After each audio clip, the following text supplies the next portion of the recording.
10 choses à faire ou à comprendre dès votre arrivée au Canada. Bonjour à tout le monde. Aujourd'hui, cette vidéo est exclusivement réservée aux nouveaux et nouvelles qui viennent d'arriver au Canada en tant qu'étudiant international. Récemment, j'ai reçu ce petit message d'une de mes abonnées du moins qui m'avait posé cette question. C'est la raison pour laquelle je vous fais cette vidéo pour vous montrer les 10 démarches à faire dès votre arrivée au Canada. Pour ceux qui viennent de me découvrir et qui ont un projet d'études au Canada, je vous exhorte à s'abonner et à activer la cloche de notification pour ne pas manquer mes vidéos. Cela vous permettra d'être autonome et de pouvoir réaliser votre projet d'études au Canada sans problème. Et pour ceux qui sont déjà au Canada et qui sont inscrits dans un collège ou une université au Canada, je vous exhorte également à s'abonner et à activer la cloche de notification. Et je vous exhorte surtout à m'envoyer en commentaire ou par messagerie vos préoccupations particulières par rapport à vos orientations ou vos choix de cours dans votre université ou collège. Ceci dit, les 10 démarches à faire ou à connaître dès votre arrivée au Canada ne sont pas si compliquées. La première chose à faire dès votre arrivée au Canada, c'est-à-dire avant même de sortir de l'aéroport, c'est d'aller directement au niveau du service d'immigration du Canada pour récupérer votre permis d'études, car il est important pour votre inscription définitive au niveau de votre collège ou université d'accueil. Vous allez au niveau du service d'immigration, il vous pose un certain nombre de questions par rapport à votre formation et par rapport à votre projet d'études au Canada. Vous répondez, ensuite ils vont vous délivrer un permis d'études muni d'un permis de travail limité à 20 heures hors campus. La deuxième chose est de faire une demande de numéro d'assurance sociale communément appelé le NAS. Pour faire donc cette demande, il suffit juste d'être muni de votre passeport et de votre permis d'études. Ensuite de taper sur Google Service Canada Montréal ou Service Canada votre ville d'accueil par exemple. Vous verrez donc les différents services Canada qui sont dans vos alentours.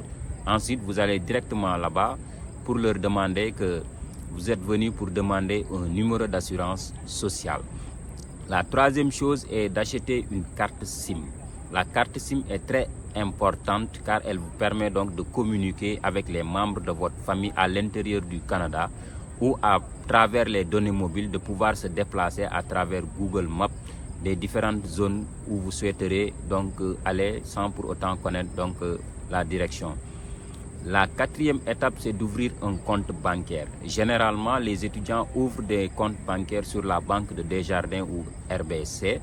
Donc, cela vous permettra de pouvoir faire vos transactions financières depuis votre pays d'origine, donc à votre pays qui est actuellement le Canada. Par exemple, pour payer vos frais de scolarité, vos parents pourront, à partir d'une banque locale, faire le transfert donc de votre banque au Canada. Ensuite, la banque va vous délivrer deux cartes, une carte de crédit et une carte de débit. La carte de crédit va vous permettre de pouvoir faire vos achats et vos paiements en ligne. Et la cinquième étape, c'est, si vous le désirez, la recherche d'un emploi. Je pense que je ferai une vidéo exclusive réservée à cette rubrique et comment faire un CV format canadien.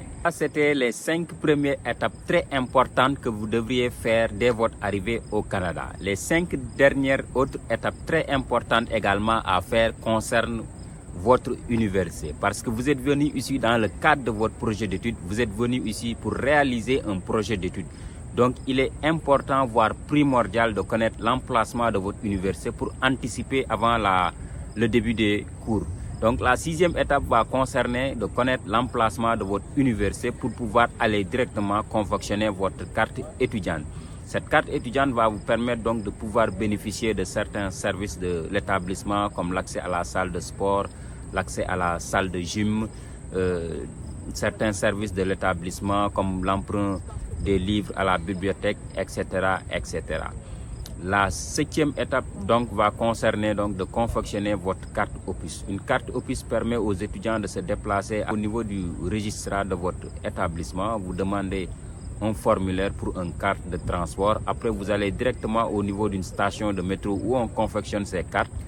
Vous confectionnez donc votre carte. La durée donc des cartes, c'est d'habitude 1 année et c'est rechargeable de façon mensuelle. Et après donc cette carte, vous pouvez se déplacer de votre lieu de résidence à votre établissement ou bien de votre lieu de résidence du moins à votre lieu travail. Après cela, la 8e étape donc concerne de connaître l'emplacement de la bibliothèque universitaire ou de la bibliothèque collégiale. Parce que pour réaliser également votre projet d'étude, il faut se documenter en connaissance pour pouvoir préparer vos devoirs et vos examens. Vous allez au niveau de la bibliothèque pour voir l'emplacement de la bibliothèque, la partie qui concerne donc votre formation. Vous pouvez également faire une formation en référence bibliothèque, ce que je conseille à beaucoup d'étudiants internationaux parce que les références bibliothèques dans le contexte nord-américain sont tellement différents des références bibliographiques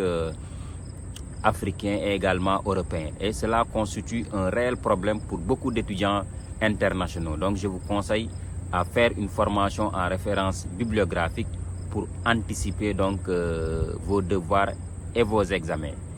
Et donc la 9e étape, c'est de faire vos choix de cours.